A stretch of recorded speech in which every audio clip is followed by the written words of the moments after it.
welcome back to Drawing for Kids. To start off, let's go over what material you'll need. You need some Crayola markers, which you can use any color markers that you like. Next, you also need some paper. In addition to that, you'll need some black markers, such as Sharpies. Okay, so as I'm going along, I'll go step by step on how to draw this character, but I really like to invite you to add your own little twist to it to make it your own.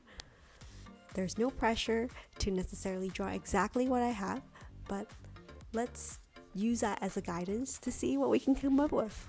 As always, remember to add in a little bit of your imagination to make it your own. You can do this drawing with your family and friends, and at the end of it, maybe check out how everybody's drawing turned out at the very end. Are you ready? So we're gonna get started.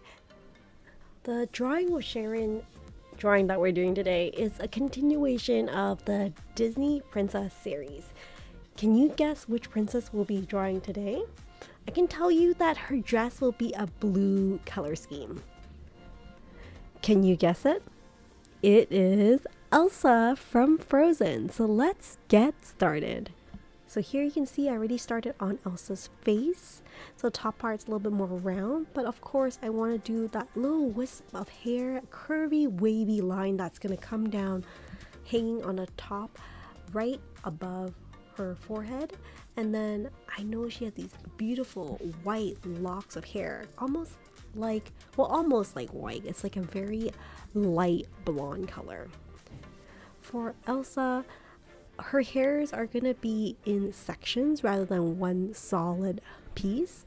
And then for her eyes, it's almost like a backwards number 6. And then I did a smaller circle on the inside and a dot for her nose. So this is most of her face. I didn't want to draw in her mouth just yet because I'm going to use a red marker to do her lips. Here I'm going to do her dress. And then also have her arm stretched out like so. So this is one of her arms. Now you can think about, what do you want to draw on Elsa's hand? Maybe she's holding onto a snowflake, or maybe she has Olaf on her hand, maybe a baby Olaf. So this is when you can use your creativity and make this drawing your own and think about what you would like to add on her hand. Here you can see I'm slowly adding small sections of her hair, bit by bit. And I remember she has a little bit of a braid for her hair too. So we'll do sections of braid like so.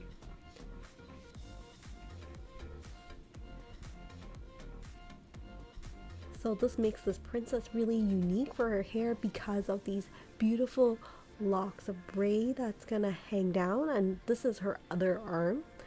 If you like, you can have both of her arms outstretched as she's summoning or using her magic with snow coming down. So there's lots of ideas of how you can draw this drawing. Of course, I need to draw in the rest of her dress, and I remember she had a very long train for her dress in the back. And for her dress, I have a long train, as you can see here. And then I'm done the outline for Elsa. I'm going to do a neckline for the top of her dress. And then I will start coloring in the rest of Elsa.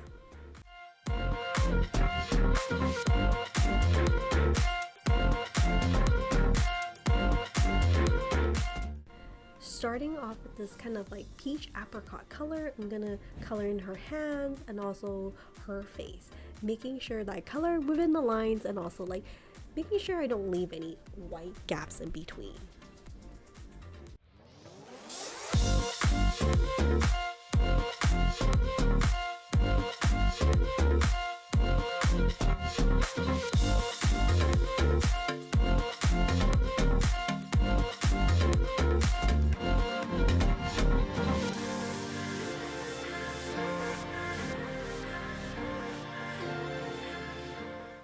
For my drawing, I'm going to draw a snowflake that is going to be on the palm of her hand. You can get really creative in that you can have different colors for the snowflakes if you would like. And there's just so many different ways to draw snowflakes. So I did it in the blue color, and I'll also use this blue color to color in the sleeve of her dress. Now I know Elsa's dress comes in many different designs. If you like, you can draw snowflakes on her dress with the blue marker, or you can have different shades of blue. It's really hard to describe her dress because I think that in the different movies, some of them are white with like lilacs and blue designs on it, but for my drawing, I'm gonna have her in a beautiful blue dress.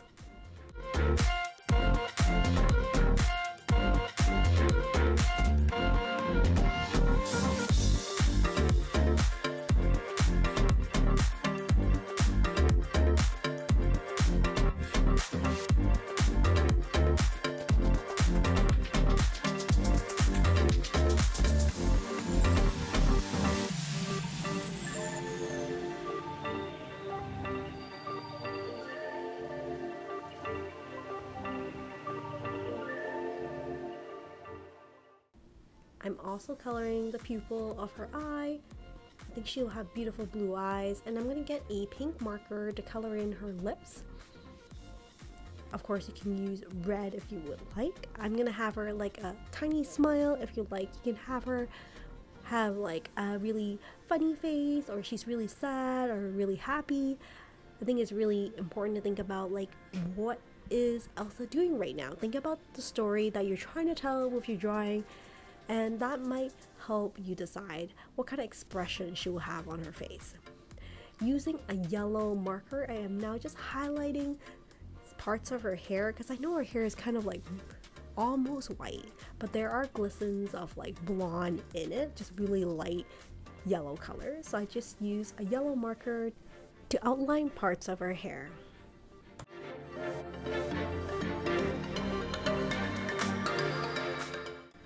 So that about wraps up my drawing for Elsa from Frozen. I would love to hear from you if you have ideas for other princesses that I should draw in the series, and I'll give you a closer look at the drawing. Thank you so much for joining me on this step-by-step drawing of Elsa from Frozen. Hopefully, I will see you in future videos. Take care and stay creative, everyone. Bye for now.